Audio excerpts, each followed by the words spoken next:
American ജനാധിപത്യത്തിന്റെ ചരിത്രത്തിൽ ഭരണകൂടവും മാധ്യമങ്ങളും തമ്മിലുള്ള ഒരു ശീതയുദ്ധം പുതിയൊരു ഘട്ടത്തിലേക്ക് കടന്നിരിക്കുകയാണ്. 2026 ജൂലൈയിലെ ഈ ഒരു ചൂടുപിടിച്ച രാഷ്ട്രീയ അന്തരീക്ഷത്തിൽ തന്റെ പ്രൈം ടൈം ദേശീയ പ്രസംഗം തത്സമയം സംരക്ഷണം ചെയ്യാൻ വിസമ്മതിച്ച പ്രമുഖ അമേരിക്കൻ ടെലിവിഷൻ നെറ്റ്വർക്കുകൾക്കെതിരെ ആഞ്ഞടിച്ച് പ്രസിഡന്റ് ഡൊണാൾഡ് ട്രംപിന്റെ നടപടി വെറും ഒരു വാക്പോരല്ല.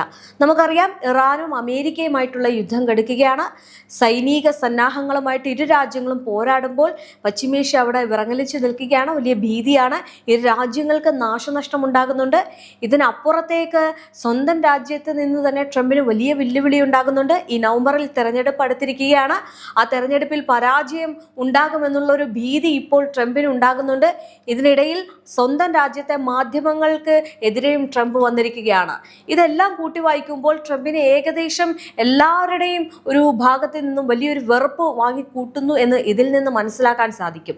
കാരണം സ്വന്തം ജനങ്ങൾ ട്രംപിനെ വെറുക്കുന്നു. സെനറ്റ് അംഗങ്ങൾ സെനറ്റിൽ ഈ ബില്ല് പാസ്സാക്കുമ്പോൾ സ്വന്തം പാർട്ടിയിലുള്ള അംഗങ്ങൾ പോലും ട്രംപിനെ തള്ളി പറയുന്നു. പ്രതിഷേധങ്ങൾ നടക്കുന്നു. ഇസ്രയേലിലെ ജനങ്ങൾ പറയുന്നു. അതോടൊപ്പം തന്നെ ഈ ലോകം മൊത്തത്തിൽ ട്രംപിന്റെ അഹങ്കാരത്തെയും അധികാരമോഹത്തെയും വീക്ഷിച്ചുകൊണ്ട് ട്രംപിന് വലിയ രീതിയിലുള്ള താക്കീതോ അല്ലെങ്കിൽ ട്രംപിനെതിരെയും നിൽക്കുന്നു. ഈ വരാനിരിക്കുന്ന ഇടക്കാല തെരഞ്ഞെടുപ്പിന് വെറും 4 മാസം മാത്രം ബാക്കി നിൽക്കെയാണ് അമേരിക്കൻ മാധ്യമ മേഖലയിലെ ഏറ്റവും സ്വാധീനമുള്ള ശൃംഖലകളായിട്ടുള്ള ABC, NBC തുടങ്ങിയവരുടെ ഈ സംരക്ഷണ ലൈസൻസ് അല്ലെങ്കിൽ പ്രേക്ഷണം ചെയ്യുന്ന ചാനലുകളുടെ ലൈസൻസുകൾ റദ്ദാക്കണമെന്ന ട്രംപിന്റെ ആവശ്യം വരുന്നത്. അതായത് സ്വാതന്ത്ര്യ ഭരണകൂട നിയന്ത്രണങ്ങളും തമ്മിലുള്ള ഒരു നേർക്കുനേർ പോരാട്ടത്തിനാണ് തുടക്കമിട്ടിരിക്കുന്നത്. തന്റെ പ്രസംഗത്തിനിടെ പരസ്യമായിട്ട് ഈ മാധ്യമങ്ങളെ വ്യാജ വാർത്താ കേന്ദ്രങ്ങൾ എന്ന് വിശേഷിപ്പിച്ച ട്രംപ് കോടിക്കണക്കിന് ഡോളർ വിലമതിക്കുന്ന പൊതു എയർവേവുകൾ ഒരു പണവും നൽകാതെയാണ് ഇവർ ഉപയോഗിക്കുന്നത് എന്നും അതിനാൽ ഇവരുടെ ലൈസൻസുകൾ റദ്ദാക്കുകയാണ് വേണ്ടത് എന്നും പ്രഖ്യാപിച്ചു. ലോകമെമ്പാടും ജനാധിപത്യത്തിന്റെ മാധ്യമ സ്വാതന്ത്ര്യത്തിന്റെ വാക്താക്കളായിട്ട് സ്വയം ചമയുന്ന അമേരിക്കൻ വ്യവസ്ഥിതിയുടെ ഉള്ളിലെ ജീർണതയും ഭിന്നതയുമാണ് ഈ തുറന്നു കാണിക്കുന്ന ഈ ഒരു പുതിയ പ്രതിസന്ധി എന്ന് പറയുന്നത്. പ്രസിഡന്റിന്റെ വിലാസം തത്സമയം സംരക്ഷണം ചെയ്യാതിരിക്കാൻ ടെലിവിഷൻ നെറ്റ്വർക്കുകൾക്ക് ഒന്നടങ്കം സ്വീകരിച്ച നിലപാടാണ് ഇപ്പോൾ അമേരിക്കൻ പ്രസിഡന്റ് ഡൊണാൾഡ് ട്രംപിനെ ചൊടിപ്പിച്ചത്. മാത്രമല്ല, ഈ രാഷ്ട്രീയപരമായിട്ടുള്ള നീക്കങ്ങൾ അവിടെ നടക്കില്ല എന്നതുകൂടിയാണ് ആ മാധ്യമങ്ങൾ ഉറപ്പിച്ചു പറയുന്നത്.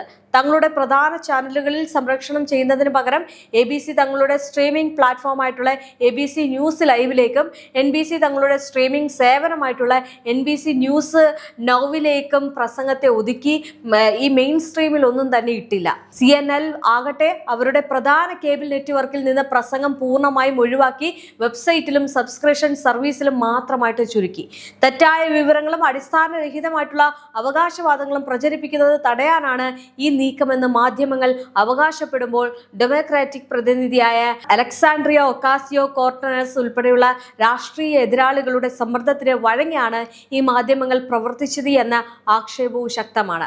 അമേരിക്കൻ ജനതയ്ക്ക് തങ്ങളുടെ പ്രസിഡന്റിന്റെ വാക്കുകൾ നേരിട്ട് കേൾക്കാനുള്ള അവകാശത്തെ പോലും തടയുന്ന തരത്തിലേക്ക് മാധ്യമ കോർപ്പറേറ്റുകൾ മാറിയത് ഒരു വലിയ വിഭാഗം ജനങ്ങളിൽ അമർഷത്തിന് കാരണമായിട്ടുണ്ട്. അതേസമയം അമേരിക്കൻ ഫെഡറൽ കമ്മ്യൂണിക്കേഷൻസ് കമ്മീഷനെ ഉപയോഗിച്ച് ഈ ഒരു മാധ്യമ ഭീമന്മാരെ മെരുക്കാനുള്ള ശക്തമായിട്ടുള്ള നീക്കമാണ് ട്രംപ് ഭരണകൂടം നടത്തുന്നത്.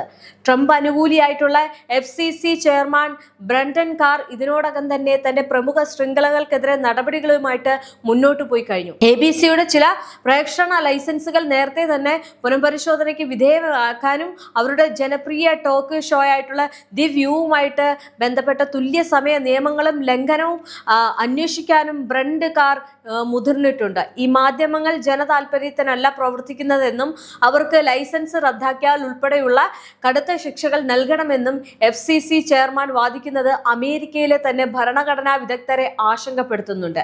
ഈ ഭരണകൂടത്തിന് ഹിതകരമല്ലാത്ത വാർത്തകൾ നൽകുന്ന മാധ്യമങ്ങളുടെ ലൈസൻസ് റദ്ദാക്കുമെന്ന ഭീഷണി ലോകത്തെ മറ്റ് ഏകാധിപത്യ രാജ്യങ്ങളിൽ കാണുന്നതിന് സമാനമായിട്ടുള്ള അവസ്ഥയിലേക്ക് അമേരിക്കയും എത്തിച്ചിരിക്കുകയാണ്. അതായത് അമേരിക്കയിൽ ഇത്തരത്തിലുള്ള നീക്കുപോക്കുകൾ നടക്കുന്നു. അമേരിക്കൻ വിദേശ നയവും ആഭ്യന്തര രാഷ്ട്രീയവും തമ്മിലുള്ള അഭിഭേദ്യമായിട്ടുള്ള ബന്ധവും ഈ സംഭവ വികാസങ്ങളിൽ കാണാൻ കഴിയും. 220 ദശലക്ഷം അമേരിക്കൻ വോട്ടർമാരുടെ വ്യക്തിഗത വിവരങ്ങൾ ചൈന ചോർത്തി എന്ന അതീവ ഗുരുതരമായിട്ടുള്ള ആരോപണമാണ് ഈ പ്രസംഗത്തിൽ ട്രംപ് ഉന്നയിച്ചിരുന്നത്. ഈ വാർത്തയൊക്കെ നമ്മൾ കണ്ടതാണ്. ഇതോടൊപ്പം തന്നെ ഇറാന്റെ നിലവിലെ ഭീഷണികളും അമേരിക്കൻ സമ്പദ് വ്യവസ്ഥയുടെ തകർച്ചയും അദ്ദേഹം തന്റെ പ്രസംഗത്തിന്റെ ഭാഗമാക്കിയിരുന്നു. എന്നാൽ ഭരണകൂട ഉദ്യോഗസ്ഥർ തന്നെ ഈ വിവരങ്ങളുടെ ആധികാരികതയിൽ സംശയം പ്രകടിപ്പിച്ചതോടെയാണ് ഈ പ്രേക്ഷണ ശൃംഖലകൾ പ്രസംഗം ഒഴിവാക്കാൻ തുനിഞ്ഞത്. വൈസ് പ്രസിഡന്റ് ജെഡി വാട്സ് എപ്സ്റ്റീൻ ഫയലുകൾ പുറത്തുവിടുന്നതിന് പിന്നിലെ പരാജയങ്ങൾ പരസ്യമായിട്ട് സമ്മതിച്ചതും ഭരണകൂടത്തിനുള്ളിലെ തന്നെ വിവരച്ചോർച്ചകളെ കുറിച്ചുള്ള ആശങ്കകളും അമേരിക്കൻ രാഷ്ട്രീയ വ്യവസ്ഥയ്ക്കുള്ളിൽ പുകയുന്ന അരക്ഷിതാവസ്ഥയെ തുറന്നു കാട്ടുന്നുണ്ട്. ഓരോ വിഭാഗവും തങ്ങളുടെ സ്വാർത്ഥ രാഷ്ട്രീയ താല്പര്യങ്ങൾ സംരക്ഷിക്കാൻ രാജ്യത്തിന്റെ ആഭ്യന്തര സുരക്ഷയും മാധ്യമ സ്വാതന്ത്ര്യവും പണയം വെക്കുന്ന കാഴ്ചയാണ് ഇപ്പോൾ ലോകം കാണുന്നത്.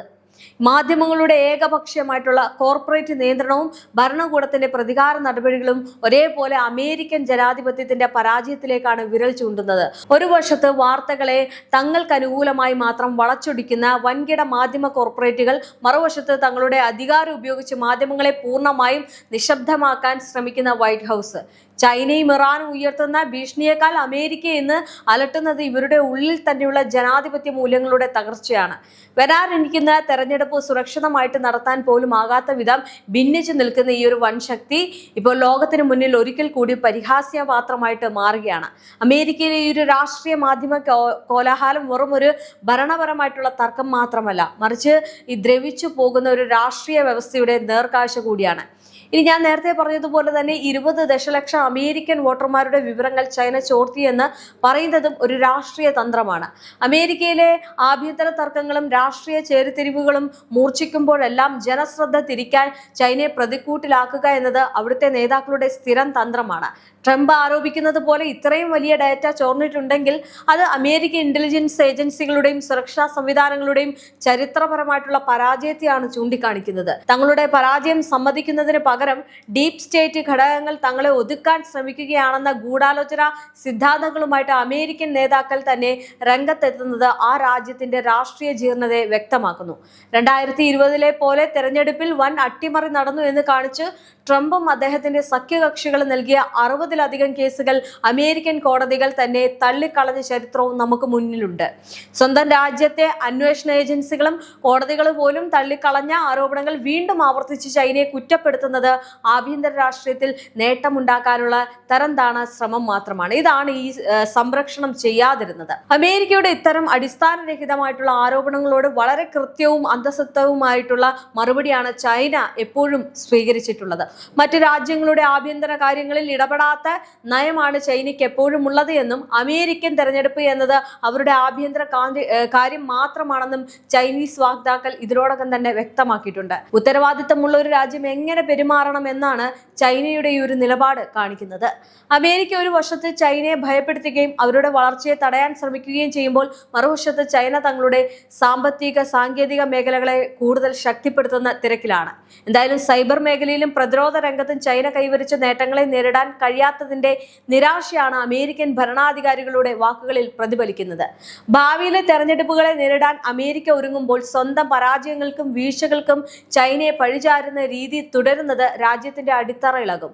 ഇനി അന്താരാഷ്ട്ര തലത്തിൽ തങ്ങളുടെ സ്വാധീനം നഷ്ടപ്പെടുമെന്ന ഭയമാണ് അമേരിക്കയെ കൊണ്ട് ഇത്തരം കള്ളക്കഥകൾ പ്രചരിപ്പിക്കാൻ പ്രേരിപ്പിക്കുന്നത്. ഇതിലൂടെയാണ് ഇപ്പോൾ അവിടുത്തെ മാധ്യമങ്ങൾക്ക് ഒരു കടുത്ത താക്കീതും അല്ലെങ്കിൽ ലൈസൻസ് റദ്ദാക്കുമെന്നുള്ള കാര്യം ട്രംപ് വിളിച്ചോതുന്നത്. കാരണം ഇത്തരം വാർത്തകൾ അവിടുത്തെ ഈ പറയുന്ന ABC, NBC ന്യൂസുകൾ ഒന്നും തന്നെ പുറത്തുവിട്ടില്ല ലൈവായിട്ട്.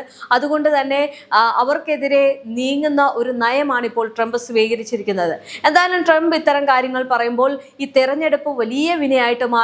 യുദ്ധത്തിൽ വലിയ നാശനഷ്ടം, ഇറാനുമായിട്ട് യുദ്ധം ചെയ്യുമ്പോൾ സൈനികപരമായിട്ടും സാമ്പത്തികപരമായിട്ടും ഇരു രാജ്യങ്ങൾക്ക് നാശനഷ്ടം സംഭവിക്കുന്നു.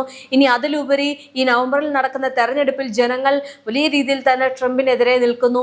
സെനറ്റിൽ നിന്ന് തന്റെ പാർട്ടിയിലെ അംഗങ്ങൾ പോലും ട്രംപിനെതിരെ നിൽക്കുന്ന ഒരു സാഹചര്യം ഉണ്ടാകുമ്പോൾ കസേര ഏത് നിമിഷവും തെറിക്കാം എന്ന രീതിയിലേക്കാണ് ട്രംപിന്റെ ഭാവി പോകുന്നത്.